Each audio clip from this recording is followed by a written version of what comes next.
Comencemos pues a revisar toda esta información. Antes les saludo con afecto, agradezco que esté con nosotros. Bienvenido al Pulso de la Fe. Tenemos, como se da cuenta, mucho contenido, mucha riqueza en información. Revisemos el editorial semanal del padre Federico Lombardi, director de la Sala de Prensa de la Santa Sede. Esta semana en su editorial nos hace reflexionar sobre el año que falta, cómo es que se están preparando en Sydney para la celebración de la Jornada Mundial de la Juventud, cómo es que Sydney se prepara ya para que los jóvenes se reúnan nuevamente con el Santo Padre. L'anno saremo a Sydney o guarderemo verso Sydney. Dentro de un año estaremos en Sydney o miraremos hacia Sydney. Las Jornadas Mundiales de la Juventud continúan su maravillosa aventura y se preparan para desembarcar en Oceanía, en una ciudad espléndida, símbolo del desarrollo y de la vitalidad de un continente antiguo y joven al mismo tiempo. Apenas parece ayer cuando Benedicto XVI anunciaba en Marienfeld, junto a Colonia, esta nueva cita, acogida con un entusiasmo indescriptible por los jóvenes australianos que agitaban banderas y muñecos canguro, y ahora casi estamos en vísperas. La Gran Cruz de las Jornadas ha recorrido ya muchos países de África y muchas islas de Oceanía y ahora está peregrinando por tierras australianas, símbolo eficaz del camino espiritual de conversión y compromiso con el que la juventud se prepara para un gran acontecimiento de encuentro y de fiesta en la fe alrededor del Papa. En la audiencia general del 4 de julio en Roma y en el Ángelus del día 15 en la montaña, Benedicto XVI había anticipado 2 veces el tema del mensaje dirigido a los jóvenes para guiar y alimentar su itinerario de preparación. Se inspira en la promesa de Jesús resucitado a sus apóstoles. Recibirán la fuerza del Espíritu Santo, que vendrá sobre ustedes y serán mis testigos. El Papa añadió que el corazón de la vida cristiana es el amor, porque es el amor que suscita en nosotros el Espíritu Santo, el que nos transforma en testigos de Cristo. Benedicto XVI dedicó su primera encíclica al Dios que es amor. Su gran documento sobre la Eucaristía se titula Sacramento del Amor. Ahora el amor se anuncia a todos los jóvenes como alma de su compromiso y de su testimonio. La línea está clara. Es preciso entender en esta luz evangélica todo el pontificado y sus mensajes para la Iglesia y para el mundo. Se ha dado a conocer que el Papa Benedicto XVI realizará el que será su 7º viaje apostólico. Austria lo espera. La visita será del 7 al 9 de septiembre. Esta es la información completa. Un viaje del corazón. Para comprender el 7º viaje apostólico internacional de Benedicto XVI a Austria del 7 al 9 de septiembre, basta con ver su sonrisa de hace menos de 3 años, cuando todavía como cardenal visitó por primera y única vez el santuario mariano de Mariazell, en el pueblecito austriaco de Styria, que tiene menos de 2.000 habitantes, pero que recibe cada año a más de 1 millón de peregrinos. El futuro Papa Benedicto XVI, después de haber presidido la procesión, celebró la Santa Misa en la iglesia gótica del siglo XIV, profundamente transformada en su interior por el barroco del XVII. Al terminar la celebración, confesó su alegría a un periodista de la televisión estatal austriaca. Experimento una gran alegría por venir por primera vez en mi vida a Mariazell. Siempre he tenido un gran deseo de visitar el gran santuario de la gran Magna Virgen austriaca y rezar en él. Por eso la invitación de las autoridades a la misa ha sido para mí una agradecida ocasión para acudir finalmente al otro lado de los Alpes para encontrar en este lugar a la Madre de Dios y a todas las personas que la aman. Especialmente me he quedado sin aliento ante la magnificencia de la basílica. Siempre he tenido a la vista la imagen de las 3 torres, pero nunca había visto lo magnífico que es el interior y me he quedado maravillado. Nuestro modelo es siempre Altötting, que está estructurada de una manera completamente distinta y es de menor dimensión. Por eso me he quedado sorprendido por la magnificencia que se desarrolló aquí, pero también por la humildad y la dulzura de la imagen santa. Después de haber expresado tan claramente su devoción a Nuestra Señora de Celle, ya convertido en Papa, Joseph Ratzinger no pudo rechazar la invitación de la Iglesia y del gobierno austriaco con motivo del 850 aniversario de la fundación del Santuario Mariano. Así confirmaba su viaje ya hace un año en la entrevista a los medios de comunicación alemanes y la Radio Vaticana. Sí, está comprometido. Sencillamente lo he prometido de una manera un poco imprudente. Es un lugar que me gustó tanto que me dije, sí, volveré a la casa de la Madre de Austria. Naturalmente se ha convertido en una promesa. En Mariazell se están dando ya los últimos retoques y ya se ven los carteles con el lema del viaje de Benedicto XVI, Mirar a Cristo, que es también el título de un libro del cardenal Ratzinger. La gran fachada del santuario, con sus 3 altas torres, ha vuelto a resplandecer tras 10 años de restauración, justo a tiempo para la visita del Papa, que llegará el 8 de septiembre, fiesta de la Natividad de la Virgen María, y celebra la misa en esta explanada que en mayo del 2004 acogió a los 80.000 participantes en el Katholikentag, la jornada de los católicos de la Mitteleuropa, llegados de Austria, Bosnia, Herzegovina, Croacia, Polonia, República Checa, Eslovaquia, Eslovenia y Hungría. Por la tarde, Benedicto XVI presidirá el rezo de las vísperas con los sacerdotes, los religiosos, los seminaristas y los diáconos en el santuario de Mariazell, junto a la Nedenkapelle, la capilla milagrosa donde se venera la imagen románica de la Virgen de las Gracias del siglo XII, colocada en un suntuoso altar de plata. La imagen de madera de la Magna Mater Austriae, según una antigua tradición, se viste con vestiduras donadas por mujeres nobles. Durante la víspera se encenderá un cirio preparado por el Consejo Ecuménico de la Iglesia Austriaca para recordar la unión de Sibiu en Rumania, donde los mismos días se celebra la Tercera Asamblea Ecuménica Europea. Esta jornada será el culmen de la gran novena que preparan los obispos austriacos, un camino espiritual de preparación desde el 8 de diciembre, Inmaculada Concepción, al 8 de septiembre, Natividad de la Bienaventurada Virgen.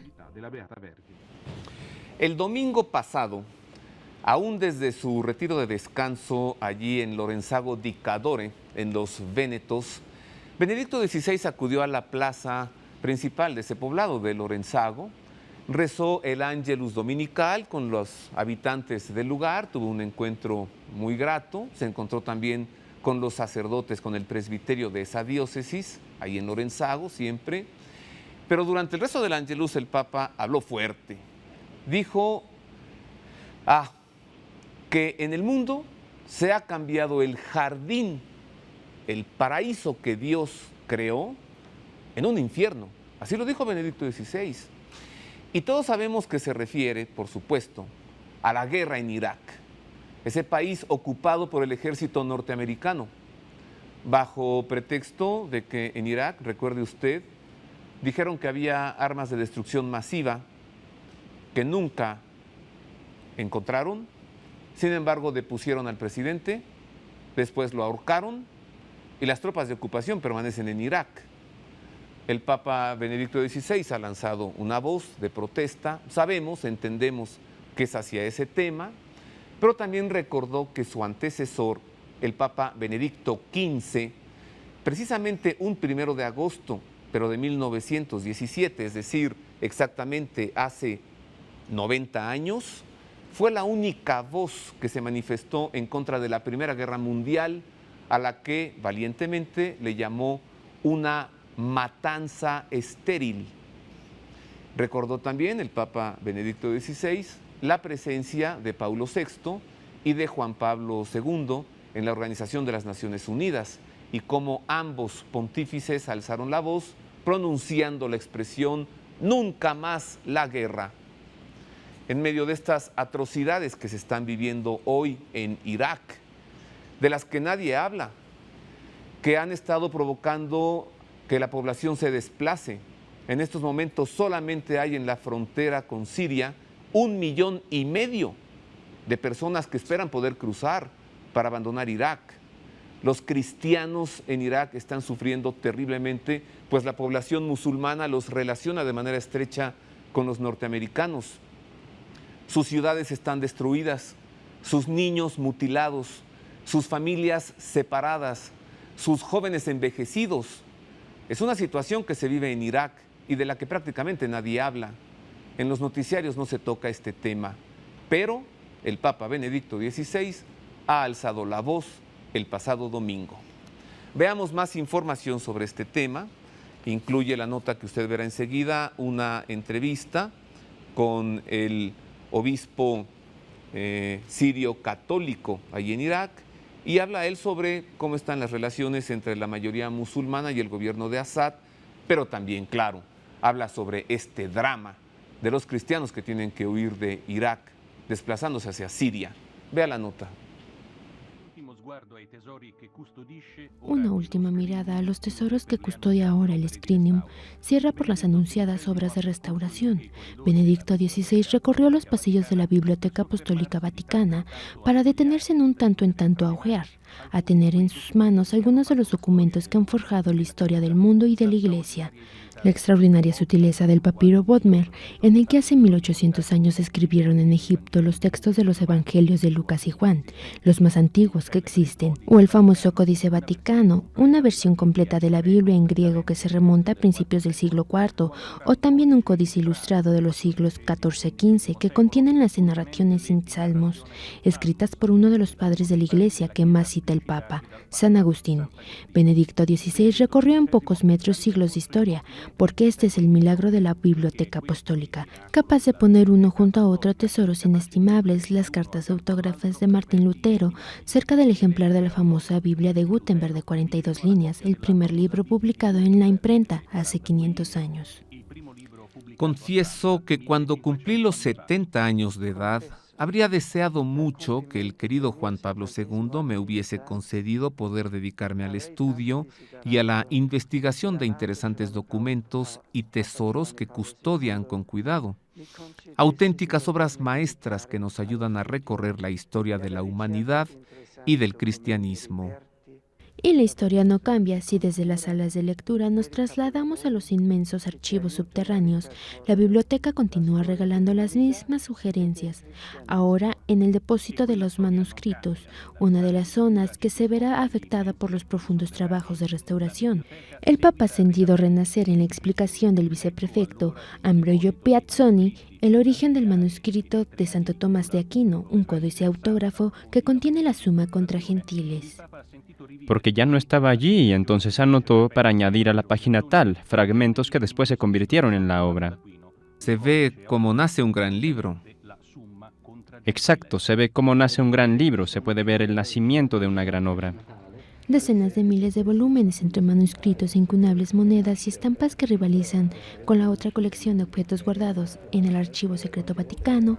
El Papa también se dirigió allí y entre sus manos pasaron testimonios verdaderamente excepcionales. El texto de Concordato de Worms, que marcó el final de la Guerra de las Investiduras, pero también las actas de 1616 y de 1636, de un proceso que hizo época, el de Galileo Galilei. El padre Sergio Pagano, prefecto del Archivo Secreto, mostró al Papa un decreto académico ligado a la admonición del cardenal Bellarmino a Galileo. Esta es una copia, y esto es algo que ha hecho discutir mucho a los estudiosos, porque parece que Galileo llevase en mente esta copia, pero más adelante durante el proceso se conserva también el decreto original. Esta es la mano de Bellarmino. Suscita en el Papa curiosidad mezclada con admiración un sello que entre los 56 de oro que se conservan en el Archivo Secreto, la colección más rica del mundo en su género, ostenta el récord de consistencia, 1000 gramos de oro que decoran la carta solemne con la que Felipe III de España, el 27 de febrero de 1600, presta juramento de fidelidad a Clemente VIII, con motivo de la investidura del Reino de Sicilia. El corazón del Papa y el ingenio del estudioso que convive en Benedicto XVI se despedían así agradecidos de una visita importante, visita que soñó vestido de cardenal y realizó con una ropa que nunca había imaginado. En sus designios providenciales, el Señor estableció otros programas para mi persona y hoy estoy aquí entre ustedes no como un apasionado estudioso de textos antiguos, sino como un pastor llamado a animar a todos los fieles a cooperar en la salvación del mundo, realizando cada cual la voluntad de Dios allá donde Él nos pone a trabajar.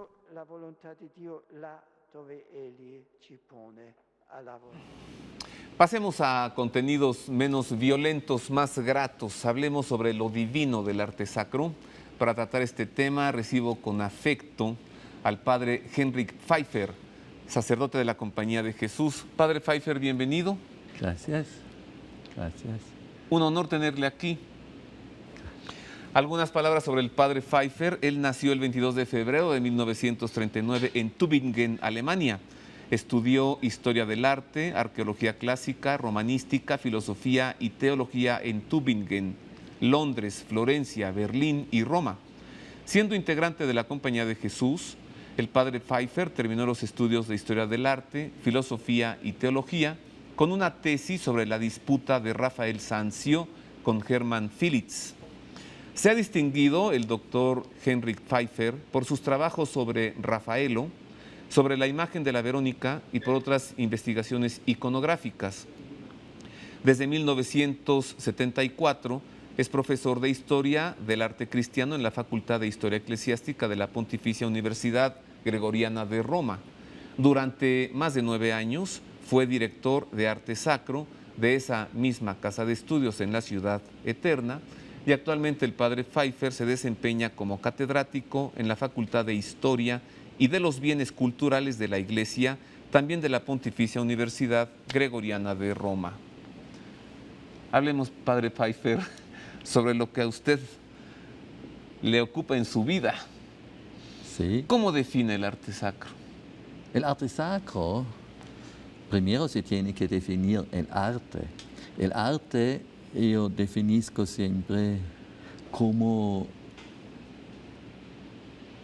una expresión, una de sí mismo, del artista, una transformación de la materia y también una imitación o de la naturaleza o ya de una obra de arte.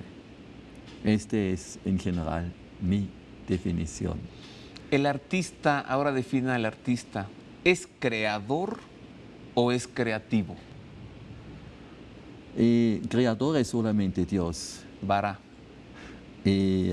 Porque solamente Dios puede crear algo de nada.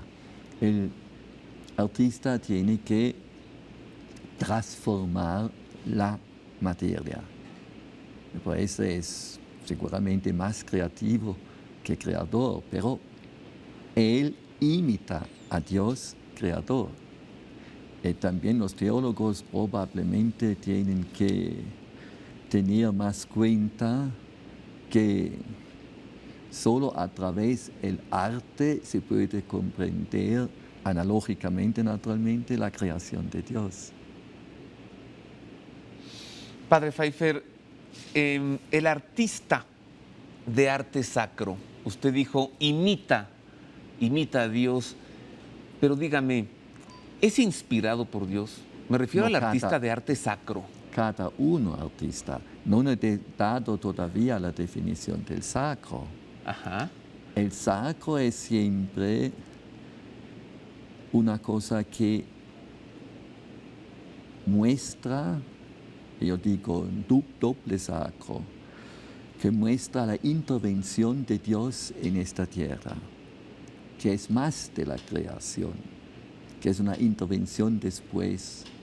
Y el arte sacro se puede comprender fácilmente, por ejemplo, con el sueño de Jacob, porque él tiene el sueño de una escalera, en realidad de una pirámide, que va desde el cielo hasta la tierra.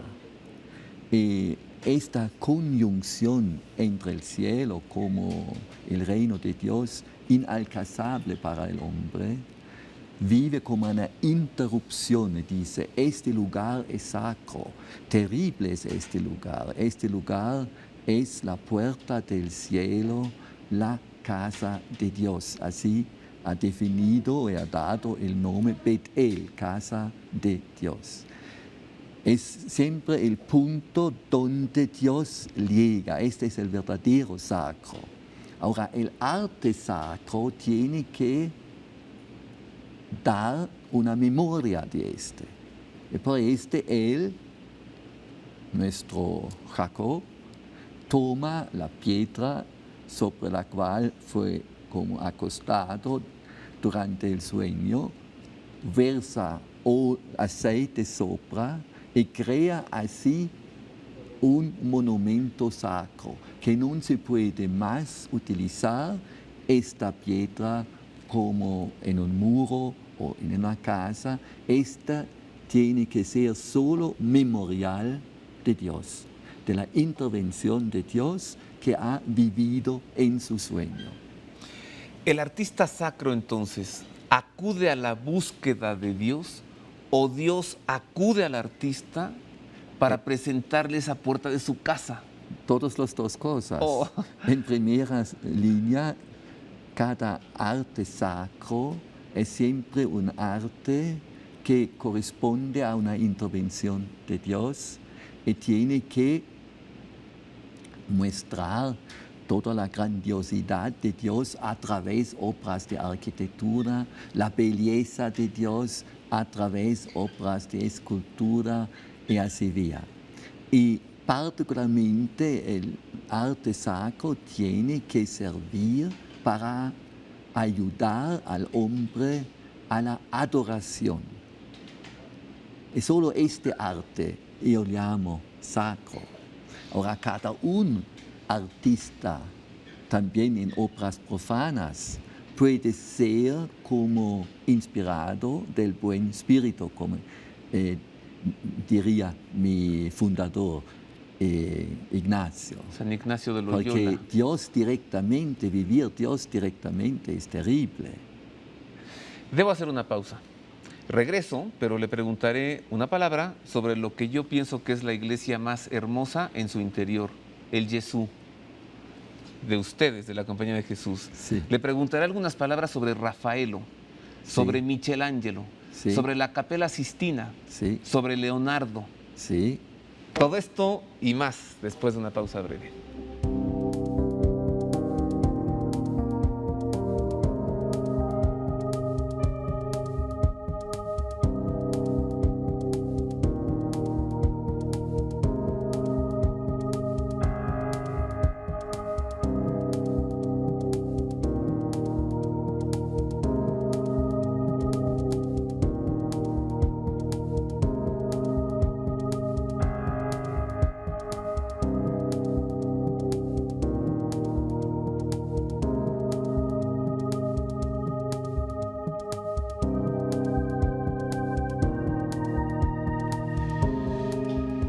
En efecto, continuamos en el Pulso de la Fe y yo sigo platicando con el padre Henrik Pfeiffer, actualmente catedrático en la Facultad de la Historia y de los Bienes Culturales de la Iglesia de la Pontificia Universidad Gregoriana de Roma. Padre Pfeiffer, ¿qué es lo que de Rafael Sanzio, le cautivó a usted para realizar toda la investigación que ha hecho sobre este artista de arte sacro? Yo tenía una grande pasión ya desde chico para la historia y a través de la historia he conocido también la historia del arte. Y las imágenes, tarjetas postales me han tan enamorado de Rafael que he empezado con 16 años a trabajar en la foresta para poder pagar un viaje a Roma. Oh. Y así he conocido por la primera vez Rafael y fui muy encantado. Fui muy encantado de Rafael porque él trabaja siempre con la máxima armonía, con el máximo equilibrio de todos sus elementos que tiene que utilizar para un mensaje cristiano. La Virgen con el niño como visión de la encarnación del Dios encarnado. Por este motivo se encuentra siempre la madre detrás, el niño en primer plano. Y con los otros santos en conversación. Y así que cada un detalle. Este fue una vez en Londres, cuando estudió tanto, he visto todo nuevo, porque he comprendido como una visión que todas las partes, detalles estuvieron en su justo puesto.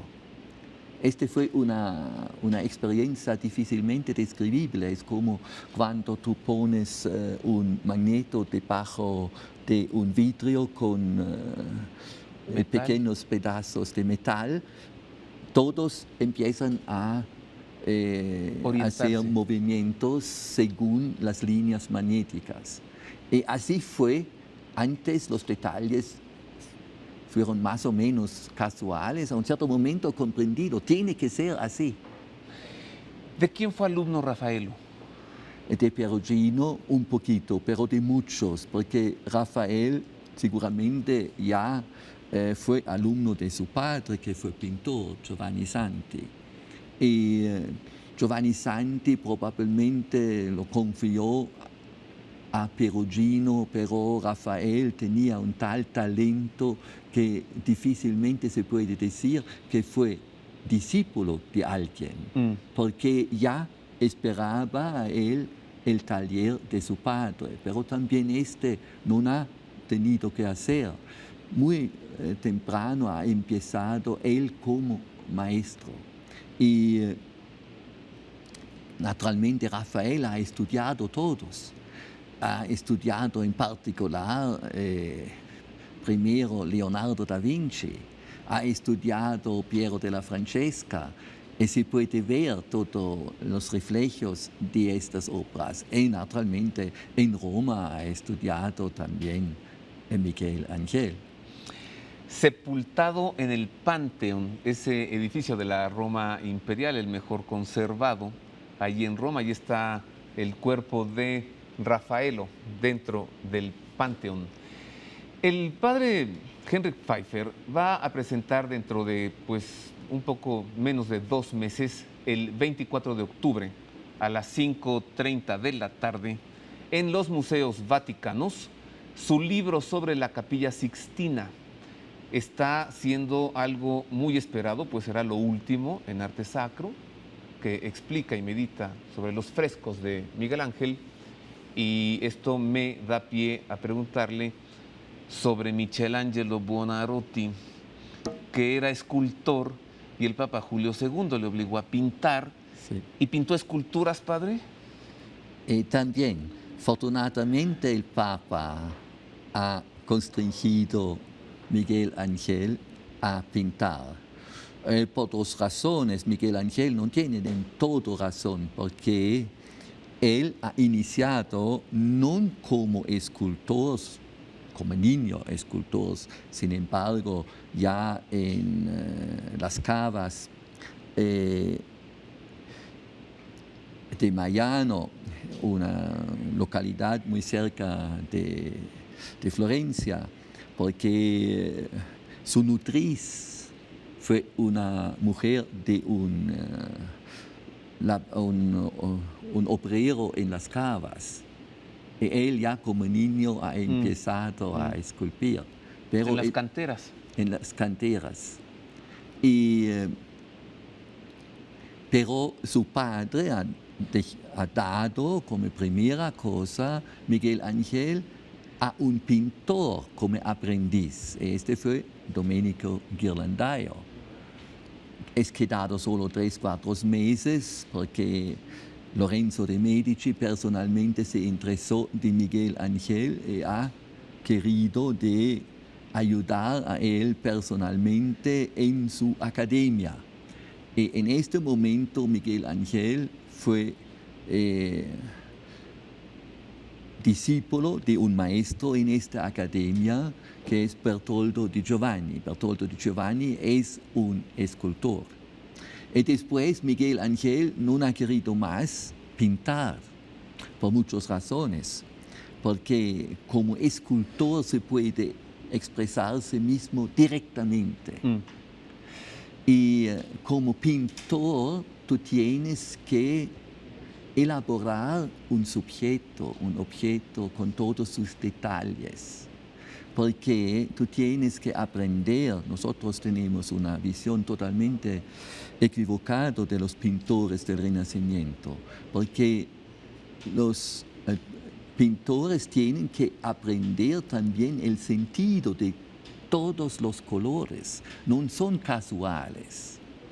Cada uno de los colores tiene un sentido. El verde es esperanza, el blanco es fe o pureza, el rojo es caridad. Ahora, si tú quieres vestir tu persona con estos colores, tú no eres más libre. Por eso el Caravaggio usa estos grandes mantos rojos Sí, todavía, es todo para siempre. presentar la caridad. Siempre. ¿Qué le parece el Caravaggio? A Caravaggio es toda otra cuestión. Caravaggio es uno de los más que tiene muchísimo talento pictórico, pero tiene que trabajar muchísimo con su carácter, que fue muy impulsivo y también ha tenido siempre, muchas veces, malas inspiraciones. Y así ha perdido todos sus bienhechores, porque hasta la Orden de Malta. Hasta la Orden de Malta. Primero exacto. lo acogió y luego lo sacó. Porque el pobre Caravaggio tenía dos cosas: un talento extraordinario para la pintura, para transponer la realidad visible en pintura, así que todos fueron choqueados, pero también un carácter que tenía muchos vicios y que no podía temperar bien estos vicios. ¿Por qué pinta al niño Jesús de 12 años de edad totalmente desnudo? A María su madre ricamente vestida y logra, no obstante todo esto, una profundización en ese concepto teológico de la mujer que pisa la cabeza de la serpiente, con el niño Jesús que tiene su pie puesto sobre el pie de la Virgen de la Victoria. María. Sí, en el Museo Borghese en Roma, ¿no? Sí. Ahora, el niño desnudo viene de la teología franciscana, donde se dice que Dios no se encarnó en aspecto solamente abstractamente, más concretamente como hombre, como el futuro Mesías. Y ahora hay una descripción muy importante en las visiones de Santa Brígida de Suecia, que ha tenido una influencia importantísima sobre toda la iconografía. Cuando los pastores vienen para adorar, visitar la Santa Familia Belén, la Virgen, para mostrar que no es una niña, más que es el futuro Mesías, desnuda al niño Jesús. Desde este momento, las finales del siglo XIV, tenemos continuamente el niño desnudo. No es Caravaggio el primero. Pero la Virgen está muy bien vestida, muy elegante. Siempre, no es una Venus, es siempre vestida. Solo el niño Jesús es desnudo, para decir la encarnación es masculina. Sí, pero insisto, Padre Pfeiffer, se le ha censurado al Caravaggio que haya vestido a la Virgen de una manera tan elegante, o sea, mucha riqueza en sus vestidos de tafeta de seda. No demasiado. Los otros visten la Virgen mucho más precioso, empezando con Rafael, con una seta extraordinaria. Rafael da exactamente la distinción a través de colores más luminosos de los personajes celestes en contraste a personajes en la tierra. Debo volver con Miguel Ángel porque usted me va a sacar de una duda. ¿Es histórico o es leyenda que le preguntaron cómo lograba esas esculturas tan bellas y respondió: voy a la cantera, encargo la piedra y luego en mi taller le quito lo que le sobra? Exacto, es así. ¿Es cierto? Es cierto, pero todavía hoy es así. Un escultor tiene que hacer tiene que elegir bien su material y ver ya en el material qué cosa quiere que hacer. ¿Y quitar lo que le sobra? Exactamente. Padre, y Leonardo, ahora tan famoso, pero por otras causas infieles, ¿qué nos dice Leonardo? Leonardo es extraordinario. Leonardo, pero no es solamente artista. Él ha buscado unir su enorme talento de investigador y el arte. Él tenía también un talento extraordinario porque él es el único que yo conozco del cual se dice que dibujaba con la izquierda y pintaba con la derecha en el mismo momento. En el mismo momento. Sí. Este era un genio. Este es un genio. Bueno, todos de quienes hemos hablado son Sí. genios. Sí. 10 años para pintar el fresco de la Última Cena.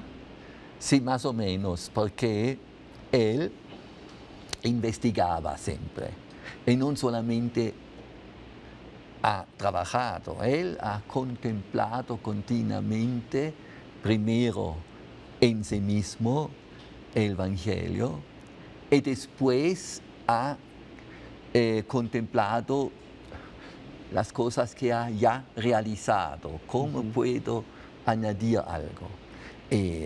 La Última Cena, según mí, no es comprendido bien. Quizá tengo que escribir todavía sobre Leonardo da Vinci. Prego. Porque dicen siempre que este gesto de Cristo de rechazo de Judas es determinante para todo el fresco. No es verdad. Ah, ¿no? Con la otra mano muestra el pan. Y dice, no, esta palabra, uno de vosotros me traicionará. Dice solamente antes, en este momento dice exactamente, esto es mi cuerpo. Y no es jamás interpretado así. ¿De Y veras? todas las reacciones de los apóstoles, por ejemplo, el más cerca hace así con el dedo hacia el cielo. Pan del cielo, se recuerda de este. Un otro dice así, tiene que dar cuerpo a esta cosa increíble que dice en este momento, que es mucho más impactante en la fe. Un otro, probablemente es Judas Tadeo, que toca la espalda de Pietro para decir, tienes que ser atento en este momento, no interesarte de Judas. ¿Y la mano? ¿De quién es? ¿De Pedro? La mano, calma, ¿no? Una mano que parece que está sobre un cuello. No, uno que muestra, Ajá. sí, este es con el cuello, este Ajá. de Pietro, Sí, sí, es Pedro. este de Pietro con el... Padre Pfeiffer, entonces usted nos está diciendo en este momento que la Última Cena de Leonardo no es el momento del anuncio de la traición de Judas, sino No. que es la institución de la Eucaristía. Exacto. Este es mi cuerpo. Sí. Estoy con un genio hablando de genios. Debo hacer una pregunta más antes de hacer una pausa. ¿Es historia o es leyenda esto que le voy a platicar?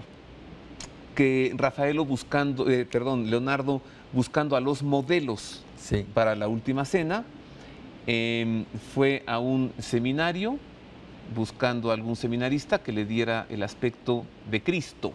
No, este No es verdad. Es totalmente Falso. mentira. Pues déjeme decírselo a mi público porque va a querer saber qué es. Bueno, entonces es una mentira, pues, y que encontró a un seminarista y le sirvió como modelo para el rostro del Señor. Este 10 se años. hace hoy. Esto se hace hoy. Sí. 10 años después fue a la cárcel a buscar a alguien que pudiese servirle como modelo de Judas. Y cuando estaba No dibujándolo... en la cárcel, en un barrio en un barrio. Bueno, esto ya es malfamado leyenda de la de leyenda. Milán. Y entonces se Esa es la reconocieron... leyenda de Vasari. Es la leyenda. Sí, sí.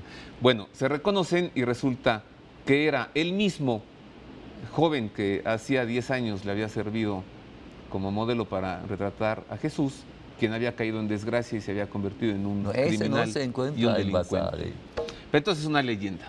Leyenda de las leyendas. Probablemente en el grande román de Merezkowski, que ha escrito sobre Leonardo da Vinci, se encuentra esta cosa.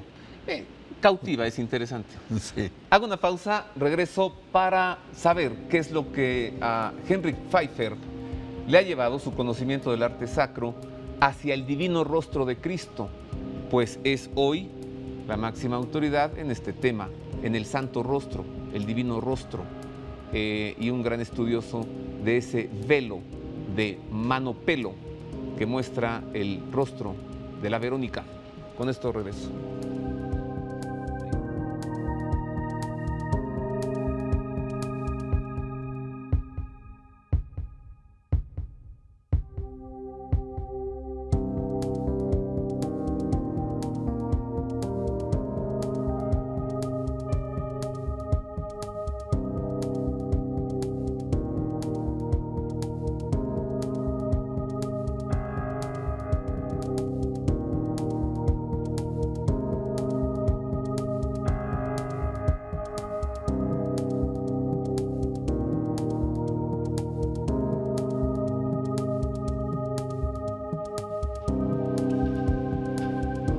Continúo platicando con el padre Henrik Pfeiffer. Hablaremos enseguida sobre el Divino Rostro, pero antes no resisto, padre, la tentación de preguntarle qué es lo que el 24 de octubre usted presentará en los Museos Vaticanos, su libro sobre la Capilla Sixtina. ¿Qué novedad presenta usted allí? ¿Desde qué perspectiva presenta la Sixtina? De la teología contemporánea. Y se ha siempre olvidado que en la Sixtina Miguel Ángel ha pintado temas, y estos temas son bíblicos. Y cuando los detalles no corresponden con la Biblia, no es invención del artista, más bien se encuentra este detalle en un otro libro de los padres, por ejemplo, los orígenes. De la tradición. De la tradición.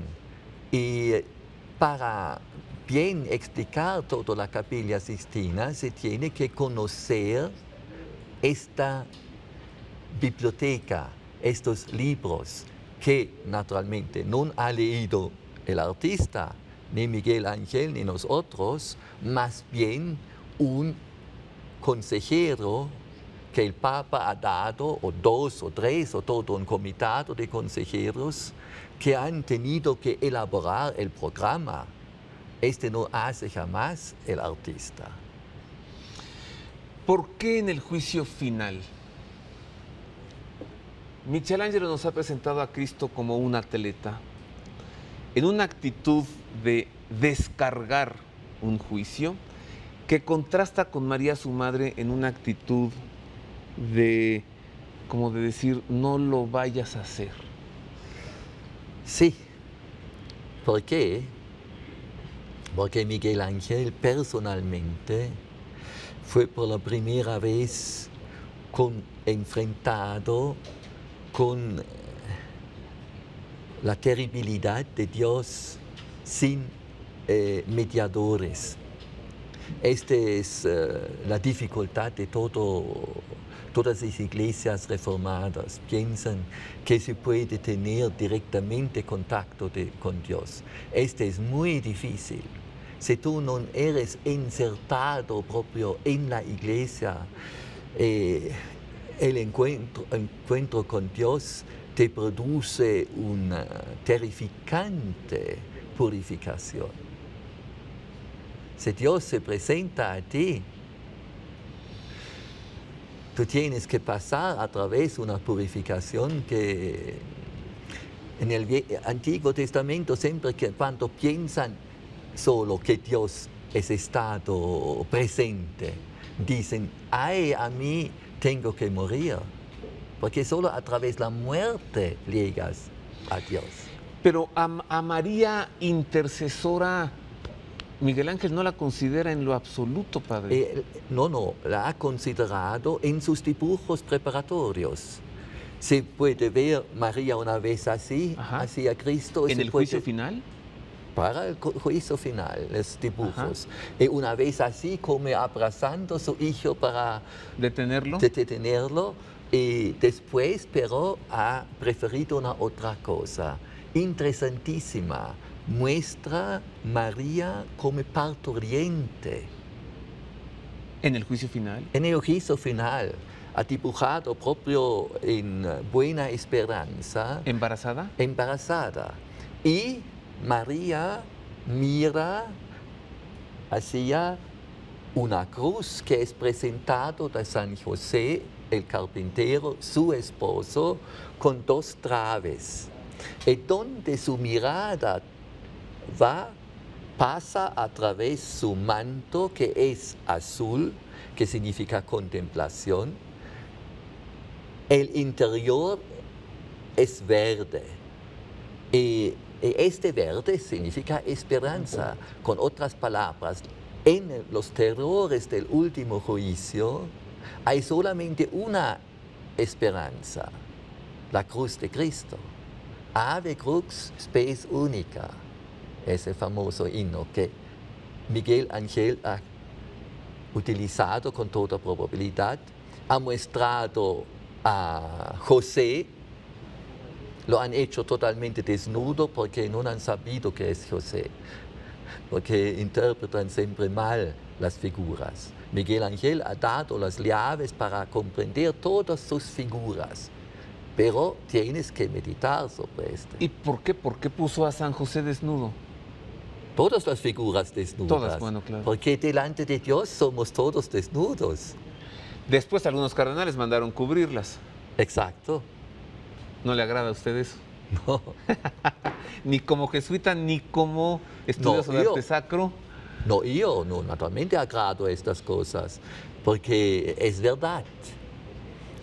Cuando han hecho a Miguel Ángel que tiene que cubrir las desnudeces, que no es hecho bien, se tiene que acomodar estas cosas, ha dado, esta es una leyenda con mucha probabilidad verdadera, y había dado como respuesta, el Papa tiene antes que acomodar el mundo.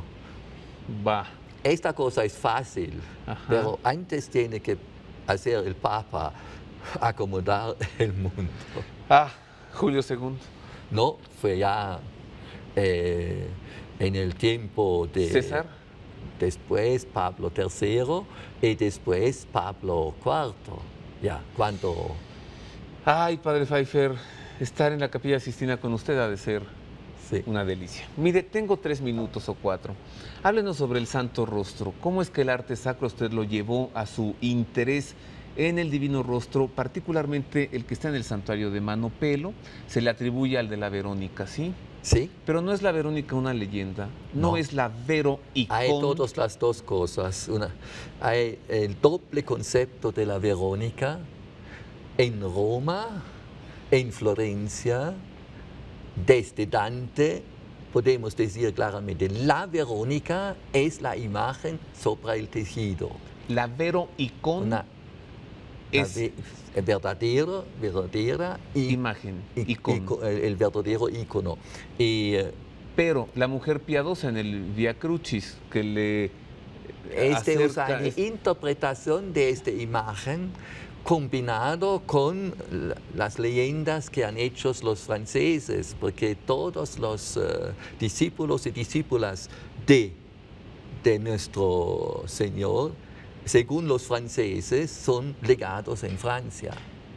En Francia se muestra la tumba de la Verónica. Y ahora esta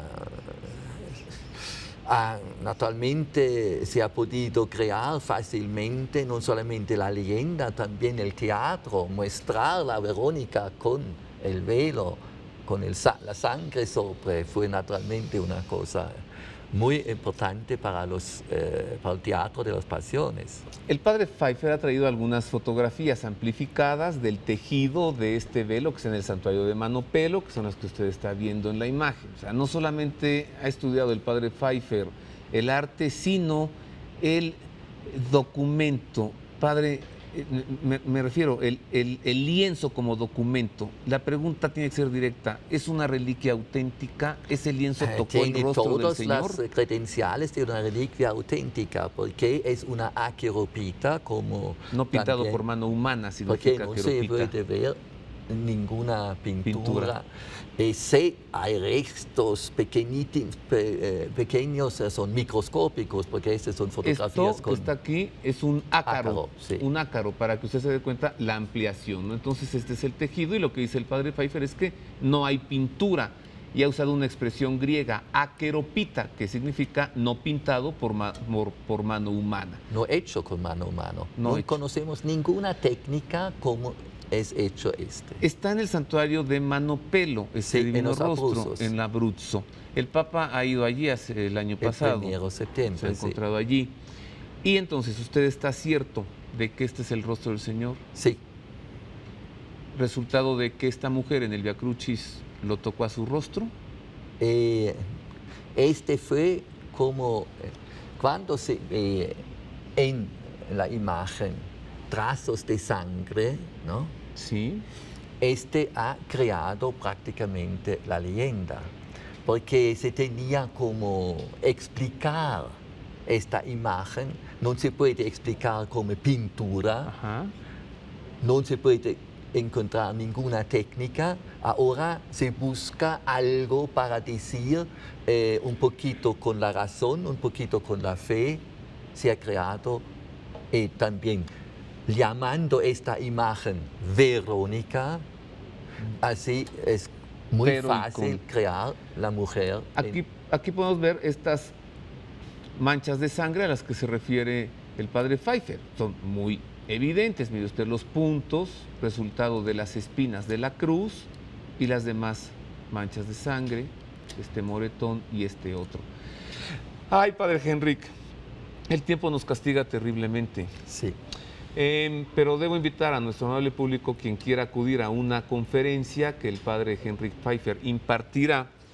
Será el sábado 11 de agosto a las 5:30 de la tarde en la Capilla del Divino Rostro, capilla de la que es capellán el padre Miguel Camín. Aquí en México. En la Ciudad de México, en la colonia Tlaxpana, por allí por el circuito interior, por allí por el Cine Cosmos.